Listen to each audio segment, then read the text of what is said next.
So அப்போ அந்த பசங்கள்லாம் வந்து ஃபீஸ்லாம் எனக்காகவே வந்து ஃபஸ்ட்டு என்ட்ரன்ஸ் ஃபீஸ்லாம் கட்டினாங்க காலேஜில். அந்த டுட்டோரியல் காலேஜில் போய்ட்டு கட்டினாங்க. எனக்காக ஒரு 2000 கட்டி இந்த பையன் நல்லா படிப்பான் அப்படின்னு சொல்லிட்டு என்னை ஜாயின் பண்ணிட்டாங்க. அவங்க ஃபஸ்ட்டு அந்த 2000 கட்டினாங்க. அப்போ நான் 8th ஜாயின் பண்ணேன். அப்புறம் வீட்டில் நான் சொல்லிட்டேன், அந்த மாதிரி வந்து 8th ஜாயின் பண்ணிட்டேன், நான் ஒர்க் போயிட்டு நான் படிக்கிறேன் அப்படின்னாங்க. அப்போ எப்படின்னா, நீ எப்படி படிச்சுன்னு கேட்கலாம்.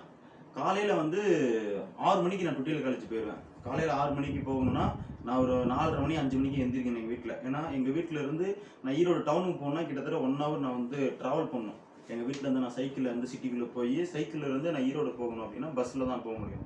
ஸோ அந்த பஸ்ஸில் போகணும் அப்படின்னா எனக்கு சைக்கிள் ஒரு 1/2 மணி நேரம், பஸ்ஸில் ஒரு 1/2 மணி நேரம், 1 ஹவர் நான் அப்படி வந்து ட்ராவல் பண்ணி போய் டுட்டோரியல் காலேஜுக்கு ஒரு 6லேருந்து 6:30 மணிக்கு அங்கே ரீச் ஆகிறேன்.